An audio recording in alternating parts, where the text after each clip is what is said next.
আসসালামু আলাইকুম ওয়া প্রিয় বন্ধুরা, আজকের এই ভিডিওতে আমরা আপনাদেরকে এমনই এক ইমাম সাহেবের চমকপ্রদ ঘটনা বলতে যাচ্ছি যা শুনে আপনি হতবাক হয়ে যাবেন এবং আপনার মন সতেজ হয়ে উঠবে। তাই বন্ধুরা, দয়া করে এই ভিডিওটি সম্পূর্ণ দেখুন এবং যদি আপনি আমাদের এই চ্যানেলে নতুন হয়ে থাকেন তাহলে অতি অবশ্যই চ্যানেলটিকে সাবস্ক্রাইব করবেন এবং পাশের বেল আইকনে ক্লিক করে অল নোটিফিকেশন করে রাখবেন এবং বন্ধুদের সাথে ভিডিওটি বেশি বেশি পরিমাণে শেয়ার করবেন। একবার একটি গ্রামে এক ইমাম সাহেবকে নিযুক্ত করা হয়। তিনি কেবল একজন ইমাম দক্ষই ছিলেন না, বরং অত্যন্ত সুন্দর কণ্ঠে কুরআন তেলাওয়াত করতেন এবং সময়ের ব্যাপারে অত্যন্ত যত্নশীল ছিলেন। এই কারণে গ্রামের মানুষজন তাকে খুবই পছন্দ করলো এবং সম্মান করতে লাগলো।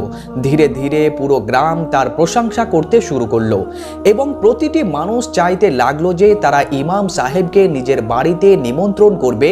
এভাবেই প্রতি বৃহস্পতিবার ইমাম সাহেবকে দাওয়াত দেওয়ার একটা নিয়ম চালু হয়ে গেল।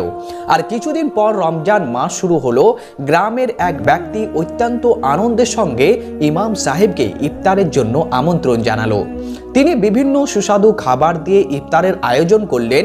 ইফতারের পর ইমাম সাহেব বিদায় নিয়ে চলে গেলেন, কিন্তু যখন সেই ব্যক্তির স্ত্রী ইফতারের পর জায়গাটি গুছাতে গেলেন তখন হঠাৎ মনে পড়ে গেল যে তিনি সেখানে কিছু টাকা রেখেছিলেন।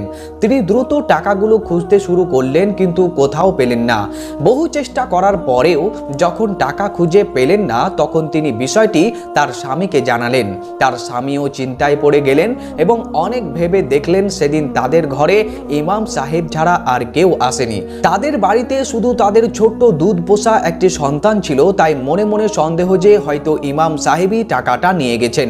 এতে করে সে ব্যক্তি ইমাম সাহেবের প্রতি রাগান্বিত হয়ে গেলেন। তিনি তার স্ত্রীকে বললেন, আমরা এত ভালোভাবে ইমাম সাহেবকে দাওয়াত দিলাম অথচ উনি আমাদের প্রতি আচরণ করলেন, এটা কিভাবে সম্ভব?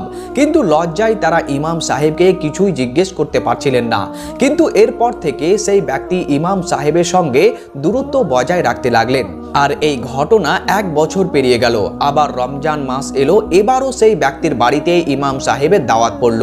সেই ব্যক্তি তার স্ত্রীর সঙ্গে পরামর্শ করলেন যে এবার তারা ইমাম সাহেবকে দাওয়াত দেবেন কি না। কিন্তু তার স্ত্রী বললেন, হতে পারে সেদিন ইমাম সাহেবের কোনো সমস্যা ছিল যে কারণে জরুরি প্রয়োজনে তিনি টাকাগুলো তুলে নিয়েছিলেন। আমাদের উচিত তাকে ক্ষমা করা এবং আবারও তাকে দাওয়াত দেওয়া। স্বামীর মনে তার স্ত্রীর কথাটি খুবই ভালো মনে হলো, তাই তিনি আবারও ইমাম সাহেবকে দাওয়াত দিলেন। ইমাম সাহেব এলেন, ইফতার করলেন। তারপর সেই ব্যক্তি ইমাম সাহেবকে জিজ্ঞেস করলেন, আপনি কি লক্ষ্য করেছেন যে আমি গত এক বছর ধরে আপনার থেকে দূরে দূরে ছিলাম? ইমাম সাহেব উত্তর দিলেন, হ্যাঁ, আমি তা বুঝতে পেরেছি। তখন সেই ব্যক্তি বললেন, আমি আপনাকে একটা প্রশ্ন করতে চাই, অনুগ্রহ করে সত্য উত্তর দেবেন। ইমাম সাহেব বললেন, জিজ্ঞেস করুন। তখন সেই ব্যক্তি বললেন, গত বছর আমার স্ত্রী ভুলে কিছু টাকা ইফতারের জায়গায় পাশে রেখেছিলেন। পরে যখন খুঁজছিলেন তখন টাকাগুলো আর খুঁজে পায়নি। সেদিন আমাদের ঘরে আপনি একমাত্র অতিথি ছিলেন, তাই আমাদের মনে হয়েছিল হয়তো আপনি টাকাগুলো নিয়েছেন। সত্যি করে বলুন, আপনি কি সেই টাকাগুলো নিয়েছিলেন? ইমাম সাহেব কোনো দ্বিধা না করে বললেন, হ্যাঁ, আমি সেই টাকাগুলো নিয়েছিলাম। এটা শুনে সেই ব্যক্তির মুখ শুকিয়ে গেল।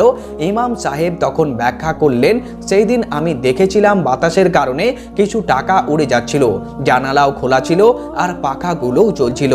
তাই আমি ভাবছিলাম যদি টাকা বাইরে উড়ে চলে যায় তাহলে তো সেগুলো হারিয়ে যাবে, তাই আমি সেগুলো উঠিয়ে এক জায়গায় রেখে দিয়েছিলাম। এই কথা বলে ইমাম সাহেব কান্নায় ভেঙে পড়লেন। তাদের স্বামী স্ত্রী দুইজনে বিস্মিত হয়ে গেলেন এবং জিজ্ঞেস করলেন, ইমাম সাহেব আপনি কাঁদছেন কেন? তখন ইমাম সাহেব বললেন, আমি এই কারণে কাঁদছি না যে তোমরা আমার উপর অভিযোগ তুলেছিলে বা আমাকে অপমান করেছিলে। আমি কাঁদছি এই কারণে যে এক বছর কেটে গেছে অথচ তোমাদের ঘরে একবারও কোরআন খোলা হয়নি। যদি তোমরা একবার কোরআন খুলে দেখতে তাহলে সেখানেই তোমাদের টাকাটা পেয়ে যেতে।